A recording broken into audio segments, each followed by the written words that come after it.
Assalamualaikum warahmatullahi wabarakatuh. Perkenalkan, nama saya Fani Andesti dengan NPM 1901041005 Prodi PAUD IAIN Metro Lampung.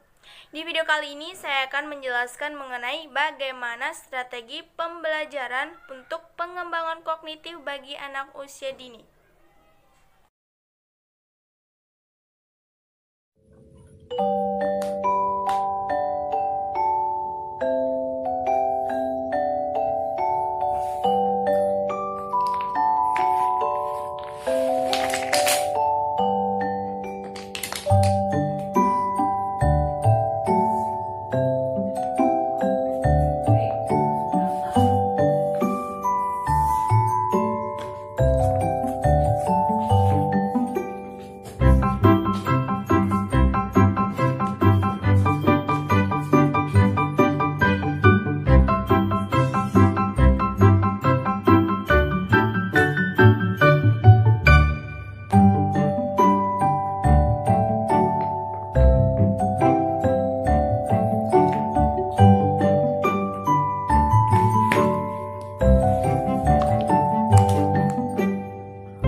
Manfaat bermain puzzle untuk perkembangan kognitif anak.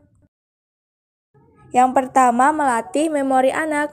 Permainan puzzle dapat melatih memori karena anak akan mencoba untuk mengingat kembali potongan gambar, pola, atau kata-kata agar bisa sesuai satu dengan yang lainnya. Yang kedua yaitu mengasah keterampilan visospasial, yaitu suatu skill yang berhubungan dengan persepsi dan hubungan-hubungan ruang. Kemampuan ini dapat terasah dengan bermain puzzle karena anak dituntut untuk mengenal dan memahami bentuk, ukuran, warna, serta ruang. Selanjutnya yaitu melatih koordinasi mata dan tangan.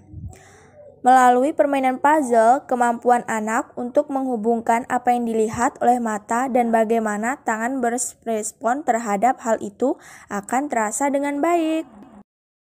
Yang keempat, ada melatih keterampilan sosial. Hal ini akan mendorong anak untuk bekerja dan bermain bersama-sama, baik dengan orang tua ataupun temannya. Memainkan puzzle dalam kelompok akan membantu anak memahami apa artinya kesabaran dan kerjasama, serta belajar mengetahui gilirannya. Dan yang kelima yaitu mengasah kemampuan memecahkan masalah. Jadi, setiap puzzle memiliki tujuan yang jelas untuk dicapai.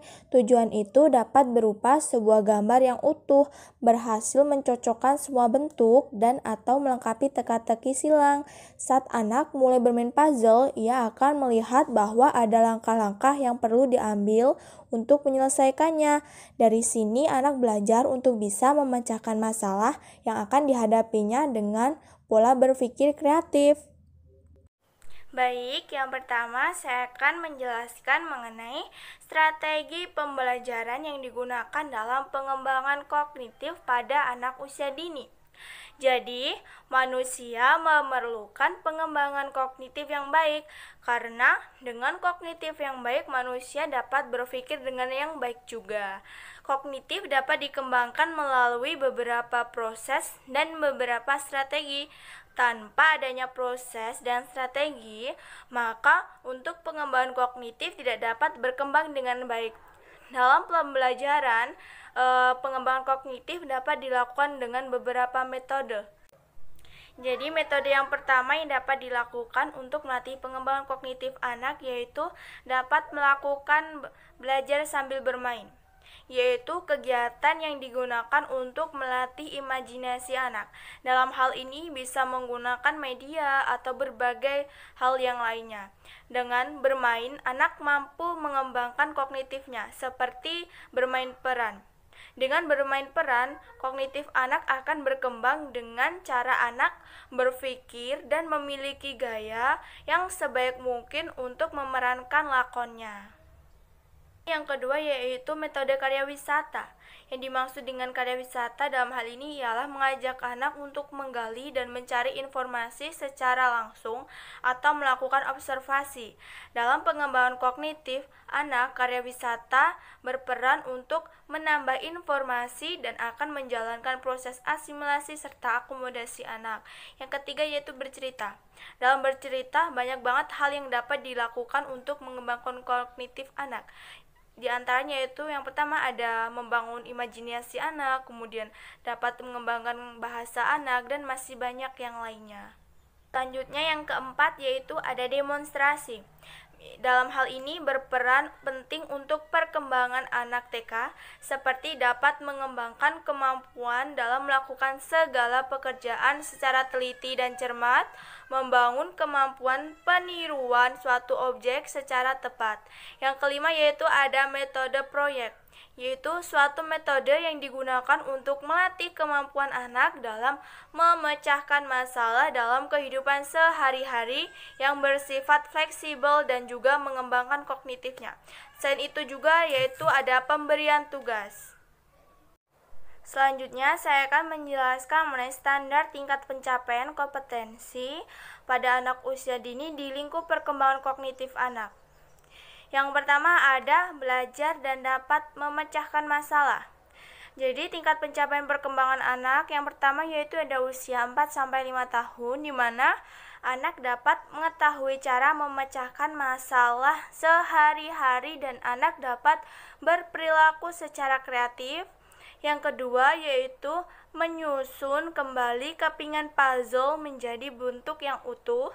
Selanjutnya ada mengetahui konsep banyak dan sedikit seperti dalam angka, yaitu ada 9 dan ada 6. Di situ anak dapat mengelompokkan mana angka yang banyak dan mana angka yang sedikit. Kemudian yaitu mengkreasikan sesuatu sesuai dengan idenya sendiri yang terkait dengan berbagai pemecah masalah. Selanjutnya ada mengenal pola kegiatan dan menyadari pentingnya waktu.